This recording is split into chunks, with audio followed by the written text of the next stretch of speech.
आपका स्वागत है फिर से हमारे अनदर वीडियो में।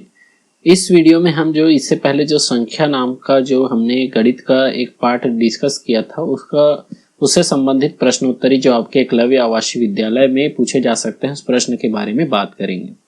तो चलिए शुरू करते हैं बिना टाइम गंवाए।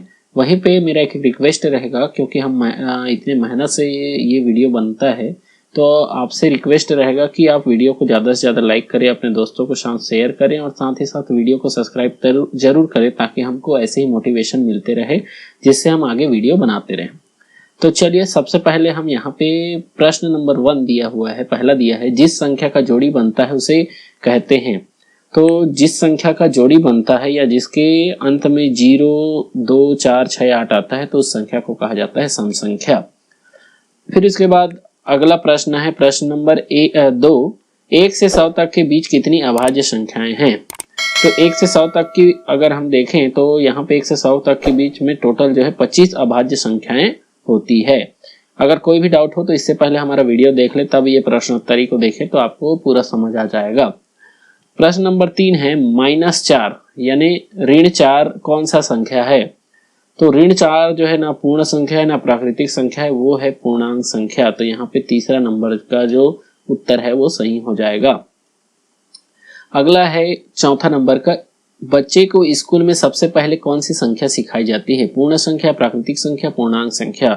तो बच्चे को गिनती 1 से सिखाया जाता है, तो 1 से जो गिनती शुरू होता है उसको बोला जाता है प्राकृतिक संख्या, इसलिए यहाँ पे बच्चे को सबसे पहले प्राकृतिक संख्या सिखाई जाती है। शून्य है कौन सा संख्या है, पूर्ण संख्या है, प्राकृतिक संख्या है, भाज्य संख्या, इनमें से कोई नहीं।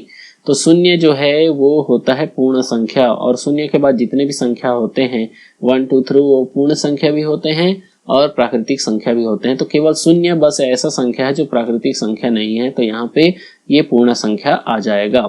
अगला प्रश्न नंबर 6 दिया है 1 से 50 तक के बीच कितनी अभाज्य संख्याएं हैं।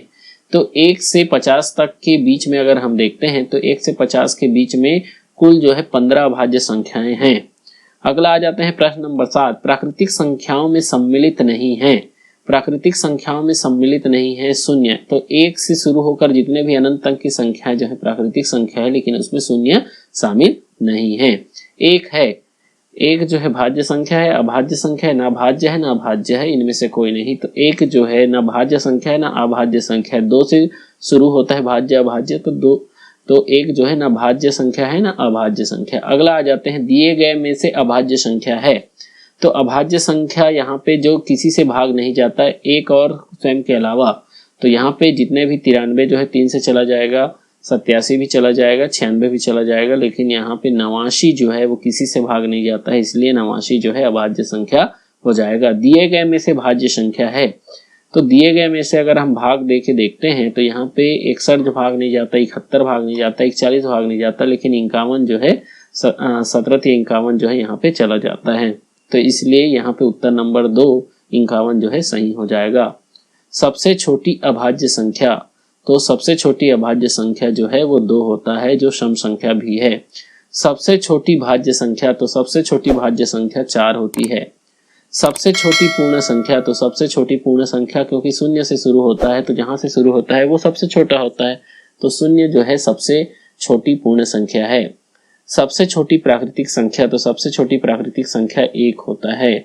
दिए गए में से विषम संख्या है, तो विषम संख्या की पहचान क्या होगा, जिसके अंत में 0, 2, 4, 6, 8 को छोड़कर अन्य संख्याएं जैसे 1, 3, 5, 7, 9, तो वो क्या होगा विषम संख्या होगा। तो इसके पीछे में 7 है, बाकी सब में 2, 0, 6 ये तो सम संख्या है, तो ये विषम संख्या हो जाएगा।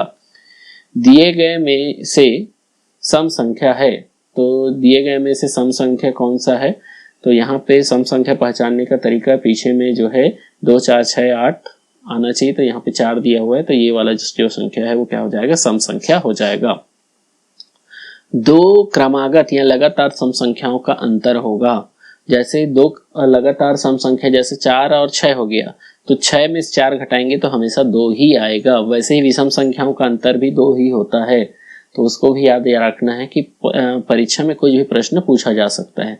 दो विषम संख्याओं का योगफल होता है, सम संख्या होगा कि विषम संख्या होगा। तो जैसे 2 विषम संख्या हो गया 3 और 5, 3 और 5 को जब जोड़ते हैं तो 8 आता है और 8 जो है सम संख्या। वैसे ही किसी भी विषम संख्या जब हम जोड़ेंगे तो हमेशा सम संख्या प्राप्त होगा।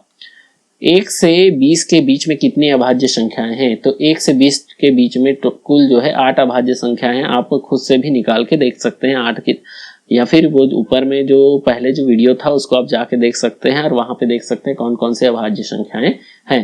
1 से 30 के बीच में कितने अभाज्य संख्या हैं? तो 1 से 30 के बीच में कुल जो है यहाँ पे 10 अभाज्य संख्याएं हैं। तो वैसे ही आपको सारे अभाज्य संख्या और भाज्य संख्या पहचान होना चाहिए, क्योंकि कुछ भी प्रश्न आपके एग्जाम में पूछा जा सकता है।